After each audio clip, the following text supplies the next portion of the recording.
Let's start with Italian. Diverse voci fanno voci note, which is from Paradiso, and it's the title of the talk, which is Differing Voices Make Sweet Music, which I think is a great summation of the whole concept of unity in diversity. So here I begin. With thanks for the opportunity to speak in this forum about Dante. The theme of the series of talks is unity in diversity, and as I hope to show you, the theme of unity in diversity runs all through Dante's Divine Comedy.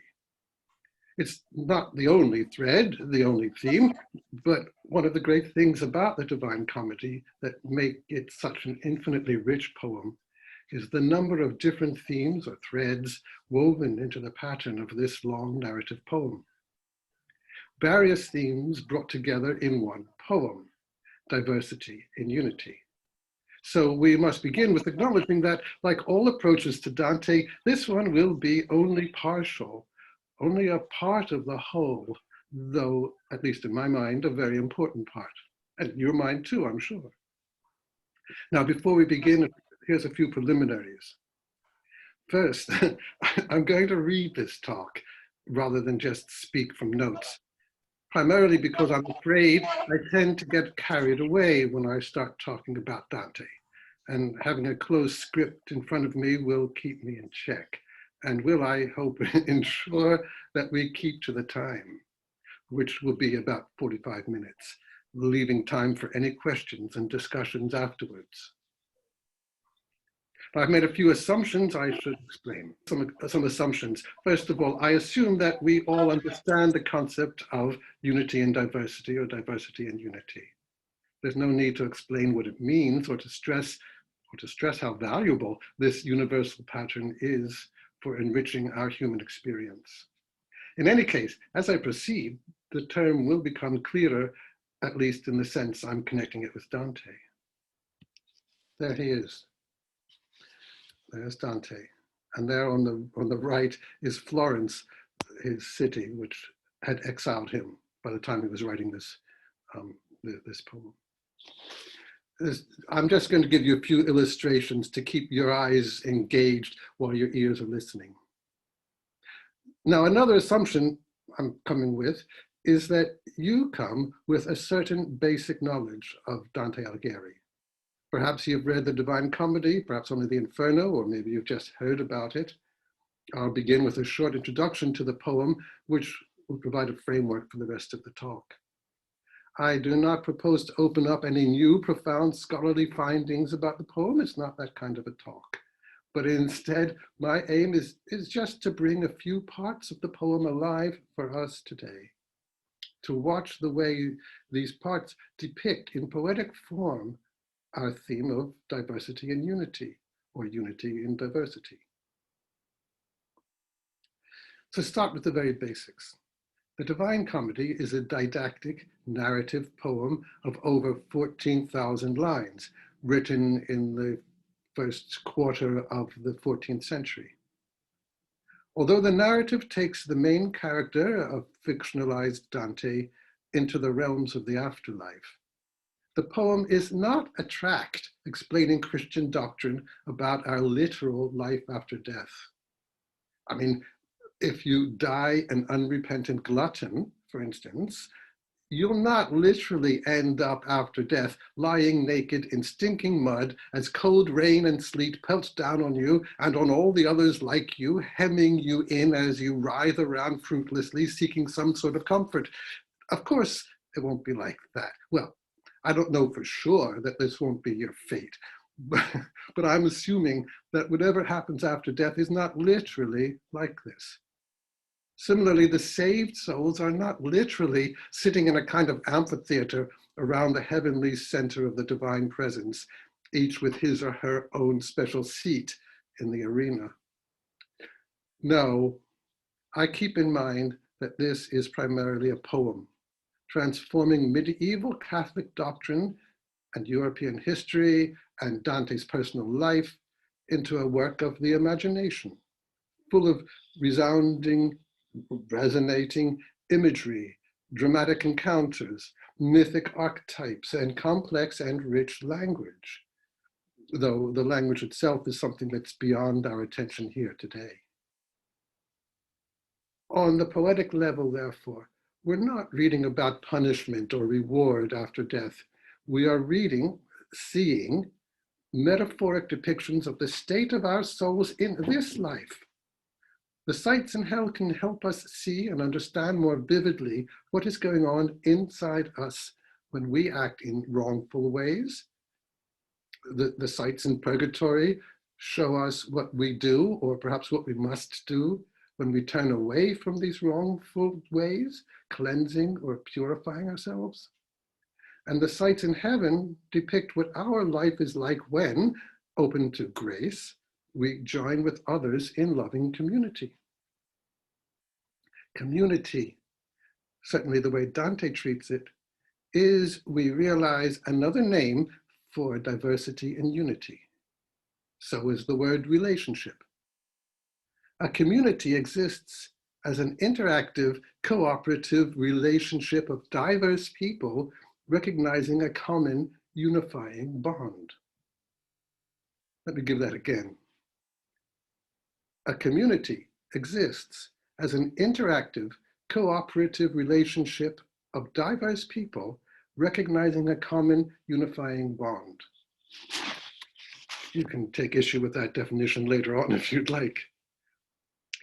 It's possible to understand each of the characters we meet in hell as having, in one way or another, destroyed community or the possibility of community.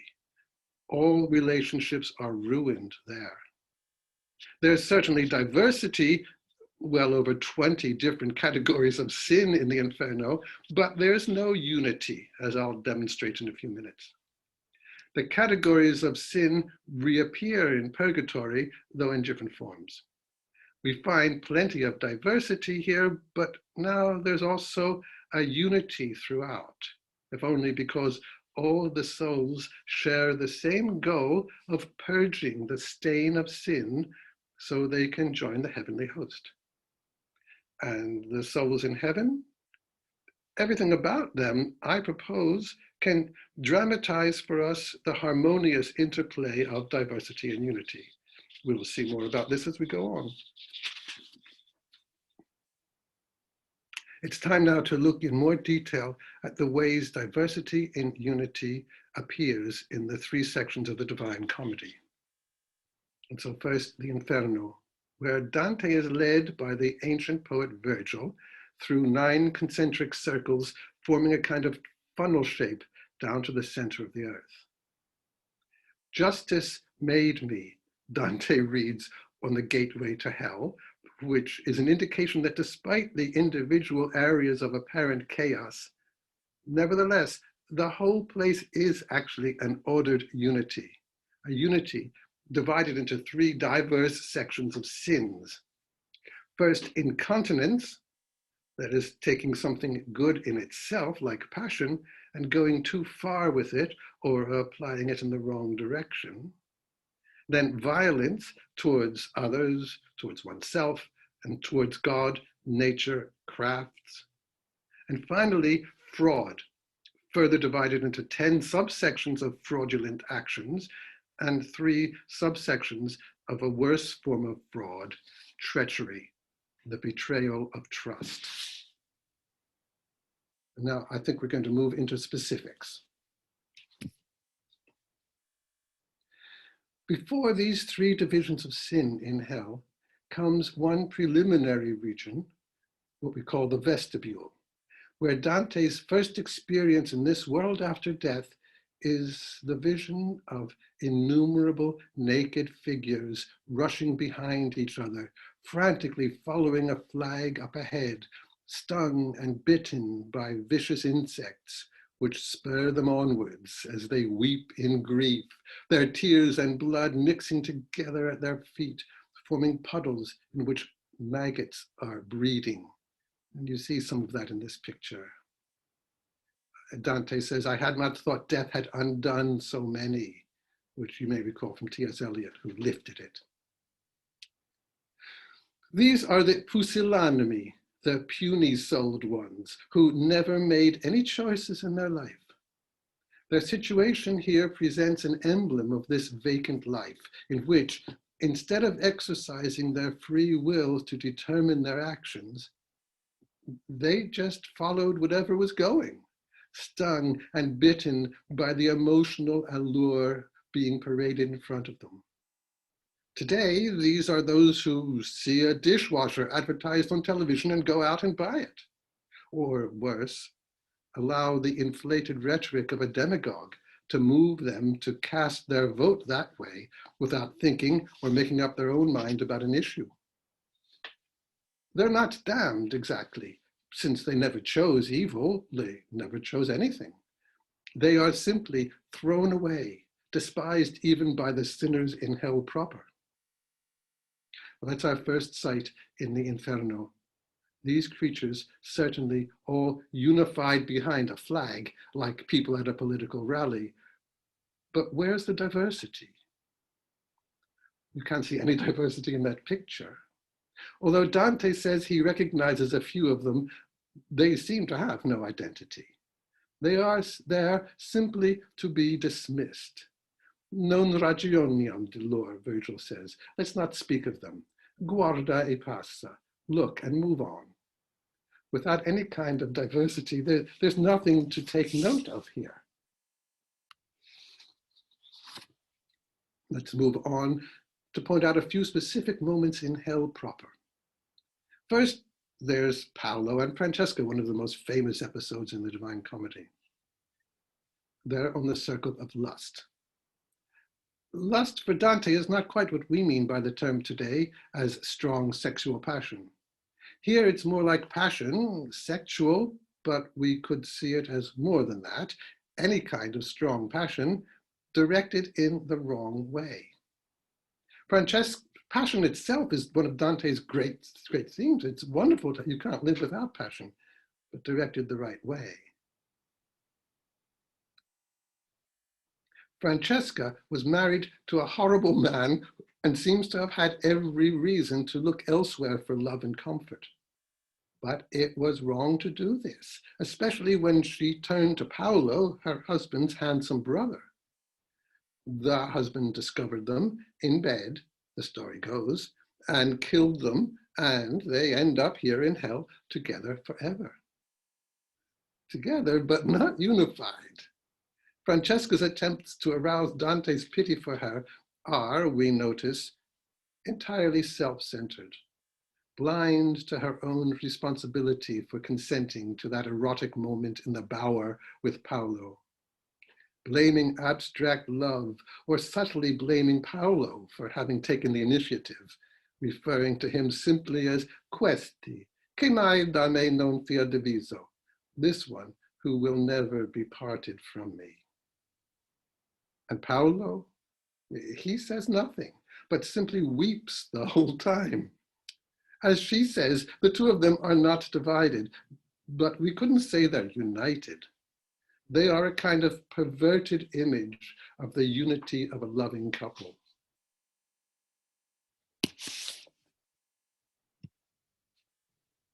Perhaps the circle of the heretics is the clearest example of a non-community. Dante and Virgil come to an area strewn with stone sepulchres, their lids removed and glowing fire shining out from within. One of the souls here recognizes Dante's Florentine accent as he talks with Virgil and rises up, appearing over the edge of the tomb. Farinata degli Uberti, a famous leader of the party hostile to Dante's party, a proud aristocrat who even in death is concerned only with past and present Florentine politics, specifically which party is on top. As he speaks with a pained haughtiness, another figure rises up, Cavalcante dei Cavalcanti, who has recognized Dante's voice. He is concerned only with his family, specifically his son, who was a friend of Dante. Why has his son not also been given the chance to go on this journey? His self-absorption prevents any real exchange, and he misunderstands something Dante says, thinking that his son is now dead, and he collapses back into the tomb. Farinata, who had just been standing there in disdainful silence as Cavalcanti speaks, now simply resumes where he has left off. These two men are united in the one tomb, and they are certainly diverse in their obsessions. But of course, we're far from diversity in unity. There is no relationship, not even a hostile one. When diverse elements are found in unity, that means they are together to exchange and share their differences. But there's no exchange here, just narrow obsession. And this, I propose, is Dante showing us why heresy is a sin. It fosters isolation inside one's own views rather than cooperation in community. They are locked in burning tombs, getting nowhere.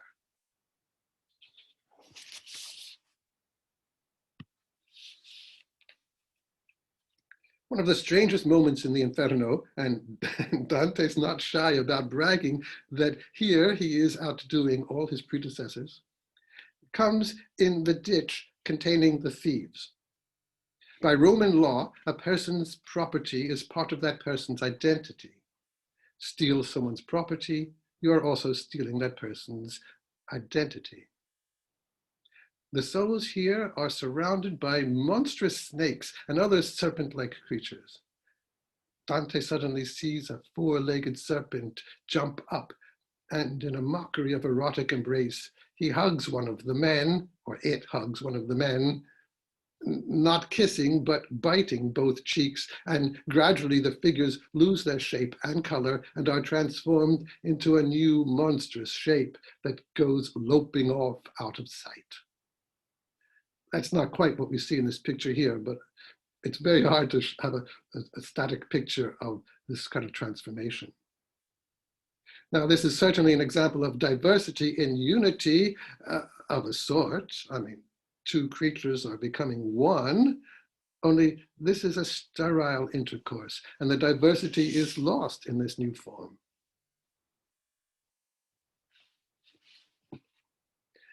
Let's look at one more region of the Inferno, the lowest level of fraud sinful, before Dante moves on to treachery or betrayal. Here, among other disgusting figures, Dante spies Adamo, a forger, his body swollen with dropsy so that it looks like a lute. Near him is Sinon, steaming with fever, whose lies to the Trojans about the wooden horse brought about the fall of Troy. Sinon suddenly reaches out and swats Adamo, lying inert nearby, swats him on his distended belly, which then resonates like a drum. In reply, Adamo reaches out and smacks Sinon in the face. "I may not be able to walk over to you," he calls out, "but my arm is still useful." Too exhausted to continue their physical battle, they throw insults back and forth. This could go on forever, and perhaps it does. It's fascinating in a gruesome sort of way, and in fact, Dante becomes quite absorbed in this meaningless nastiness until Virgil pulls him out of it. "Keep staring at this infantile quarrel, and I'll start quarreling with you," he says. And so we leave them, exchanging blows and insults, the epitome of an anti-community, heaps of rotting bodies, distinguishable only by the kinds of harm they can inflict on each other. Diversity in hostility, not unity. But this is enough of hell. I could have gone through every area here and shown how Dante dramatizes the actions that work against community, but I'll leave that to you afterwards. That could be your homework. Let's move on to Purgatory. Most people, I think, never get beyond the Inferno, and it is certainly the most vivid and interesting of the three. The other two canticles can feel a little too full of intellectual discussions. But if we enter into these canticles, Il Purgatorio and Il Paradiso, we will be rewarded, and we will look back. I think this always happens. We will look back on the Inferno as well, an inferior place to be.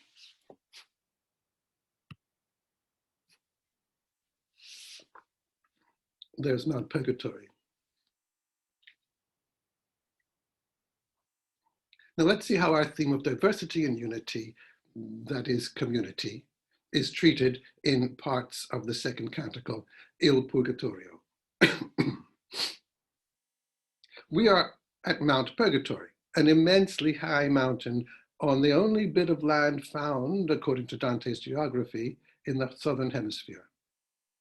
Dante and Virgil have to ascend this mountain, on circle after circle after circle, at the top of which they will find themselves in the Garden of Eden, of all places.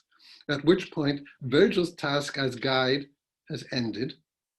He disappears, and that's a very poignant moment. And Dante's beloved Beatrice takes over. One of the purposes of purgatory is to purge out the repentant soul's self-will, so that the soul can be open to the divine will working through it.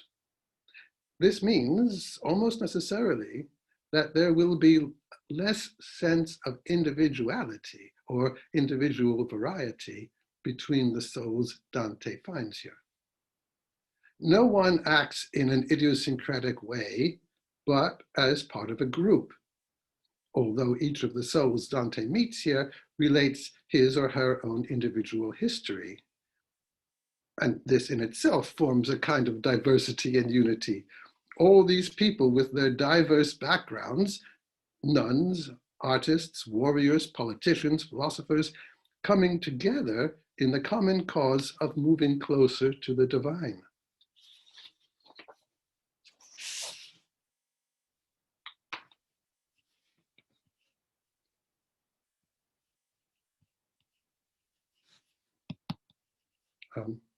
I'm trying to move on. There we are, I think.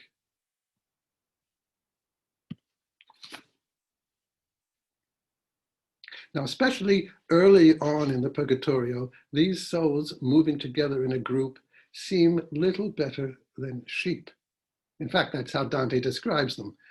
Here's a group in the anti-purgatory area, the waiting room for the souls who, for one reason or another, repented late in life and now must spend appointed lengths of time acclimatizing themselves, we might say, to a life centered on God. They're coming closer to Virgil and Dante in the early morning sunlight. Can you tell us the easiest path for us to take up the mountain? Virgil asks. The crowd of souls is taken aback by this unexpected question. They respond like sheep who all stand still, a una, a due, a tre, e all'altre. First one, then two, then three, and the rest, all just looking down at the ground. When the one in front stops, the others push up against him, just coming to a halt, not knowing why, just in simple copying. And just so that flock of souls behaves. Then the souls in front slowly move forward, but as soon as they notice that Dante is casting a shadow on the ground, which means he's still alive, they recoil back, and the ones behind them also start moving back, even though they have no idea why they're doing it. Well, this kind of group behavior is certainly a kind of unity. Unison might be more like it. But if unity involves exchange, there's none here yet. Copying is not exchange.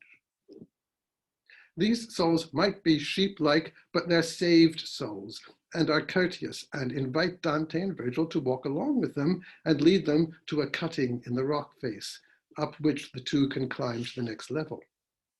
After more climbing, they pass through the gate of Purgatory proper and further up the mountain to the first purgatorial terrace, cleansing the souls of the stain of pride, the deadliest of the sins. In fact, the gate, the doorway to Purgatory proper, closes with a rusty creak because so few people actually pass through there. That's Dante's pessimism about the human race.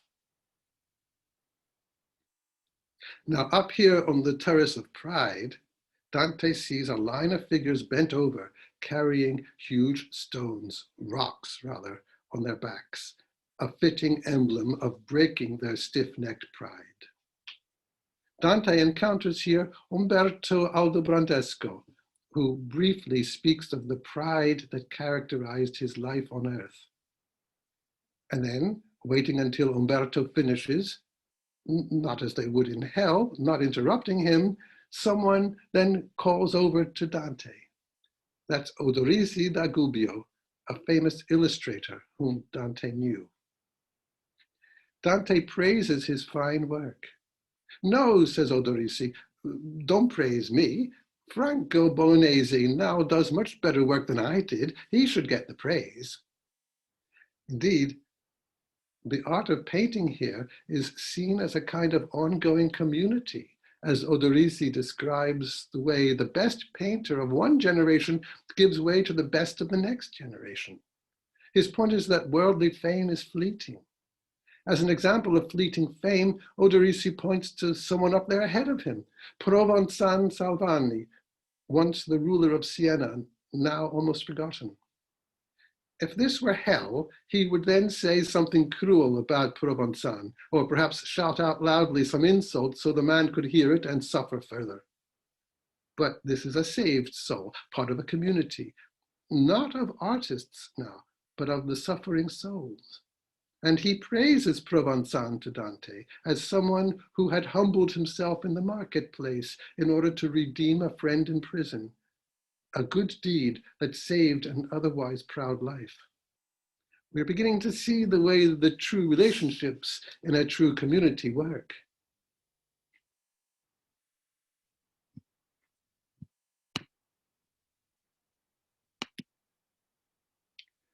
Several terraces higher, on the terrace of avarice, Dante meets someone who identifies himself as Successor Petri, a successor of Peter.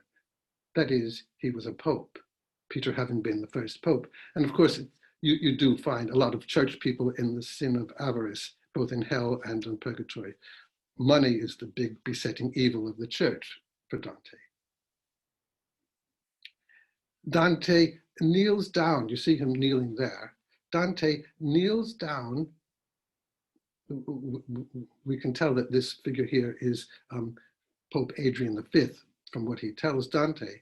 And Dante kneels down in reverence, per vostra dignitate, for respect of your papal office. Here's a pope. What do you do when you see a pope? You kneel down. Stand up, Adrian says. Stand up, brother. I'm just someone like you and the others, serving the one single power. See, earthly hierarchies mean nothing now when we are in this community.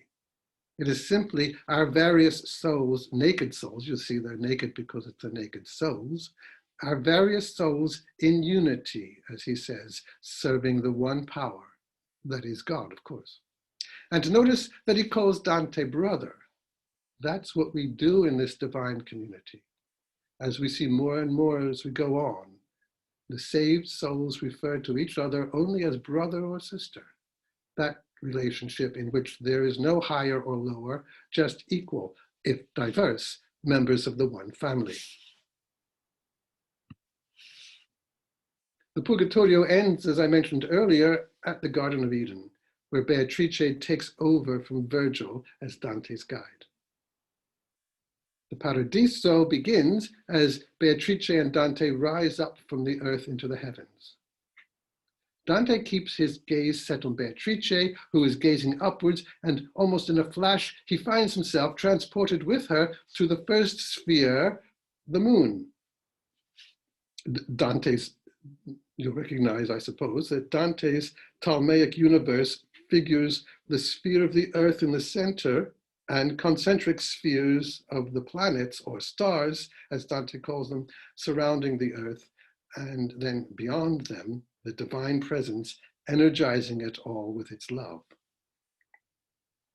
Keep your mind directed to God, Beatrice tells Dante as they arrive at the sphere. Keep your mind directed to God, who has conjoined us with the first star. She means with the moon. And here, Early in the canticle is the operative word conjunti, conjoined, a word meaning, of course, diversity and unity. Two or more things brought together, yet at the same time retaining their individual identity. And indeed, this poses the first mystery for Dante on his heavenly journey. He seems to have entered into the very substance of this sphere without, it seems, having disturbed its essence. He says it felt like they were in a cloud, but a dense, solid cloud, shining like a diamond in the sunlight. And next he calls it a pearl, which takes them into itself, like a ray of light penetrating a body of water and yet not losing its identity. The water and the light are conjoined, but both remain themselves. This unearthly experience of being taken into another substance, yet retaining his own identity, Dante tells us, just fires up our desire for the ultimate experience of seeing how our nature is conjoined with God. This develops our sense of the community in a slightly different way, doesn't it? I spoke about the way exchange is a part of this community of diverse elements brought together. But now we see that they are not just brought together, they merge together. And it's not the way that thief and the serpent had been merged in the Inferno. It does not create a new monstrous being, but sets up the paradoxical relationship of losing yourself in another while still retaining your identity, something that will reach its climax in our conjunction with the Godhead.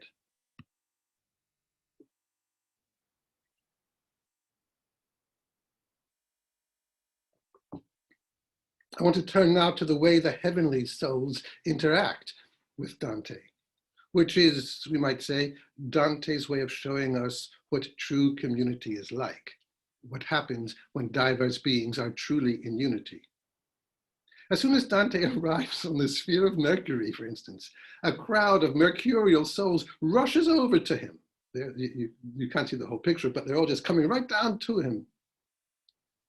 They're coming out of nowhere, it seems, like, as Dante puts it, like fish rising up in a clear pond. The fish think they see some food up on the surface, so we must picture these souls approaching Dante and Beatrice with a similar eagerness to be nourished by their presence. And indeed, Dante can hear each of those more than 1,000 souls filled with joy, saying that here's someone who can increase their loving. Every new relationship increases love. And in turn, they increase Dante's love by answering his many questions. And here on Mercury, that planet of twists and turns, Dante breaks the fourth wall. Pensa, lettor, he says, when these souls first approach him. Think, reader, how eagerly you are now waiting to hear what these souls had to say. Then you will understand what I felt as I waited there for what would come next. We've been invited to put ourselves into Dante's position, to merge into this character in the story we are reading. Here's a different kind of unity altogether. Reader, writer, and character in the story all coming together, sharing the same feelings. This merging of one mind into another's is carried further. Because the heavenly souls can see into the divine mind, which knows all things, then it follows that they know ahead of time what Dante is thinking, what questions he's itching to have answered. Here on Mercury, for instance, as Beatrice explains the crucifixion, Dante does not have to articulate what he desires to know.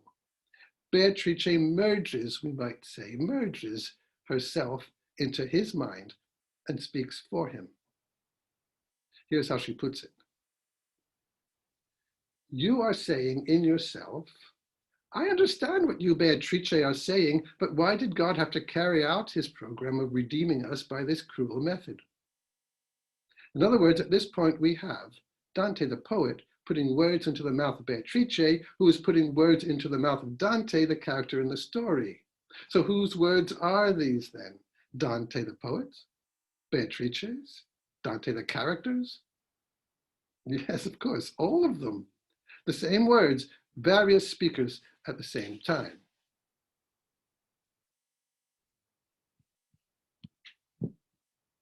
This is a Botticelli picture, which are not easy to reproduce because they're very faint.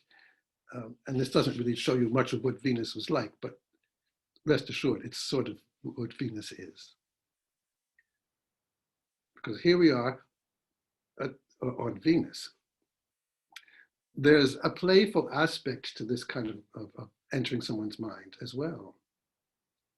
On the sphere of Venus, conjoining becomes an erotic act appropriate to Venus, exchanging delight through non-sexual interpenetration.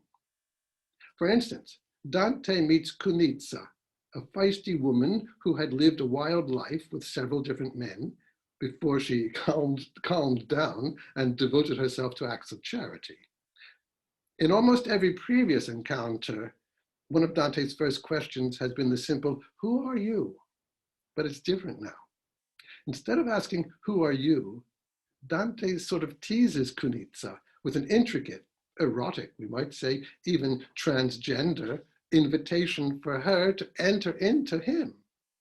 "Show me that you can indeed read my mind," he says, "by answering the question I'm thinking of."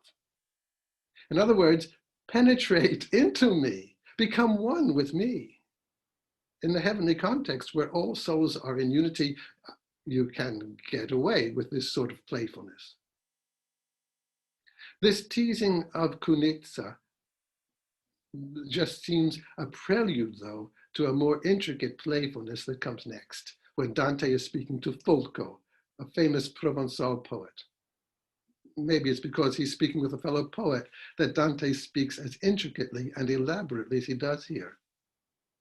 He asks Folco a question, but it's not a question about something he wants to know. Instead, it's another kind of tease, a roundabout request, partly praise, partly invitation, or even a kind of chaste flirting. It goes like this, and it's not easy to follow. God sees and knows everything. You, here in heaven now, are conjoined with God. Dante coins a new word for this. He says that he is synluia, inhymned. That's I-N-H-I-M-M-E-D. He is inhymned with God.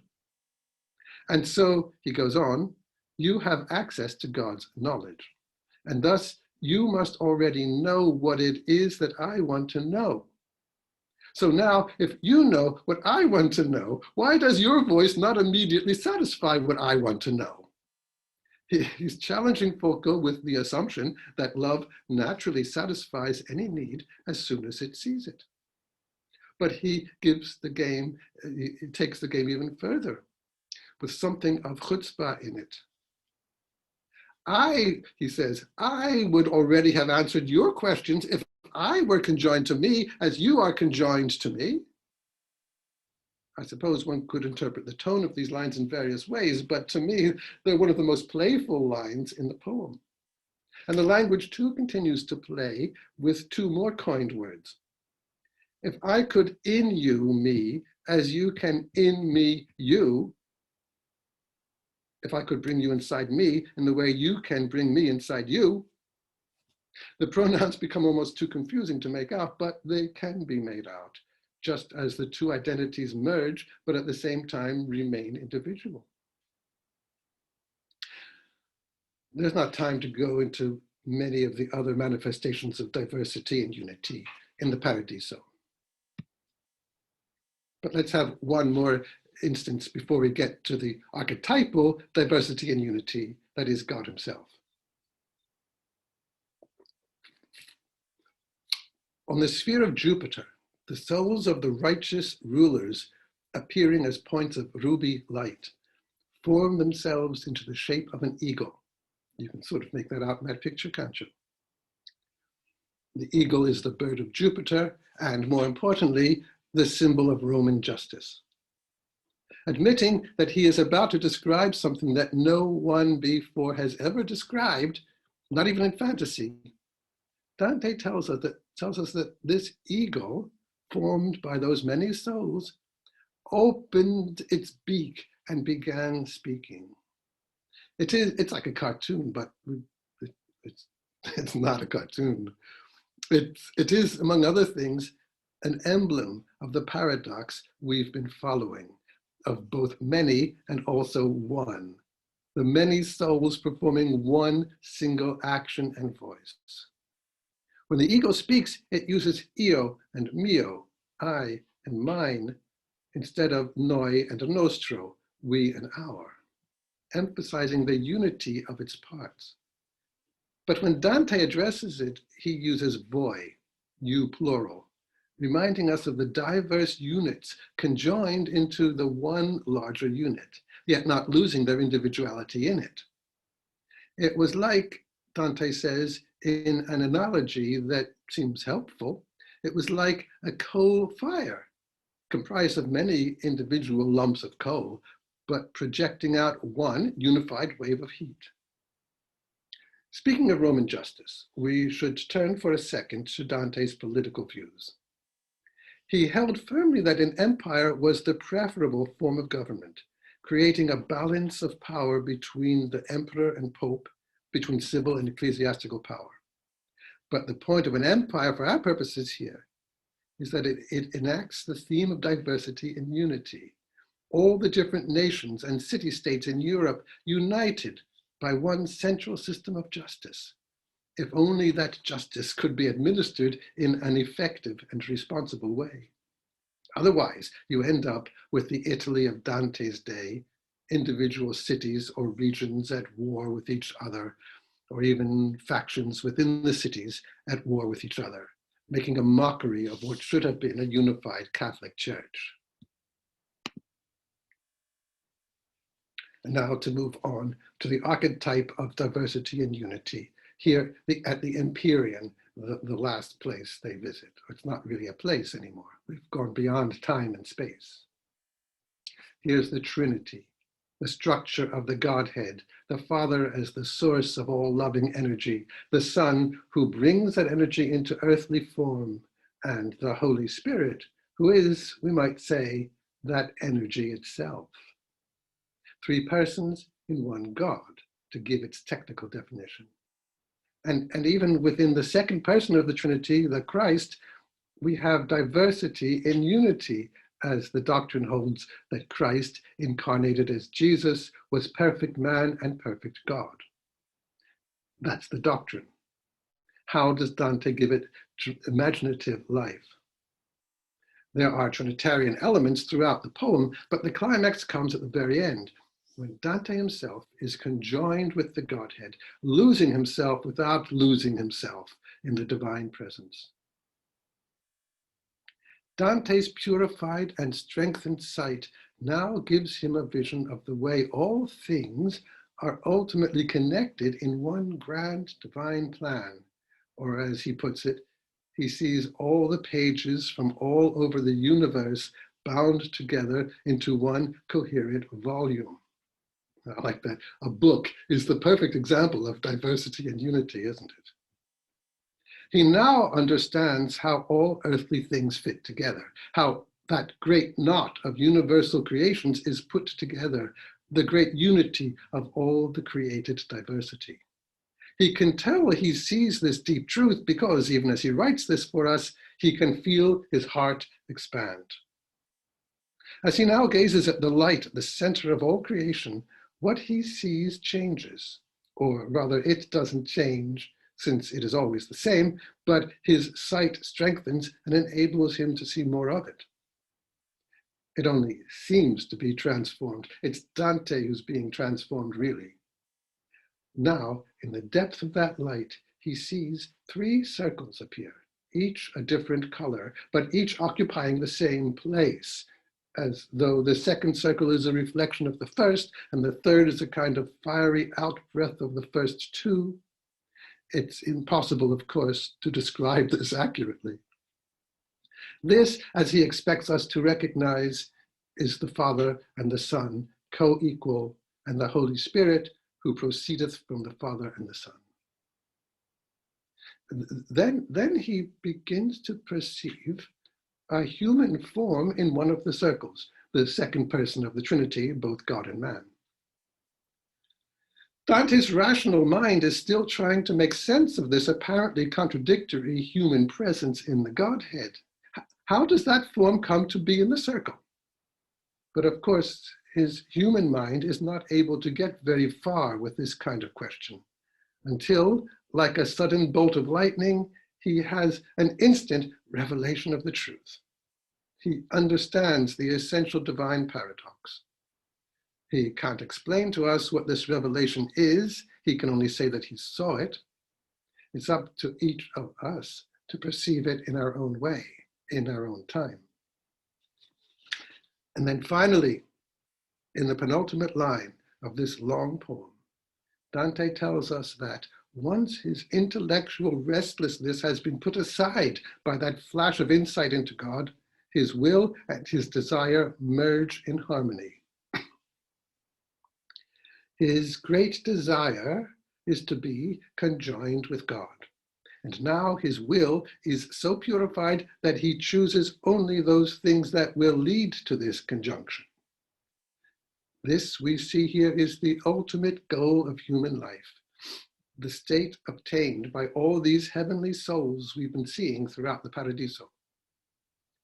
Insofar as we have followed Dante to this spot, and I hope we have, and insofar as we have entered into the experience of being given, the experience being given to us in the poem, we have moved beyond the mere intellectual perceptions of the paradox of diversity and unity, the kind of thing we've been playing with all along today. And we have brought that paradox through the imaginative power of poetry into the heart of our being.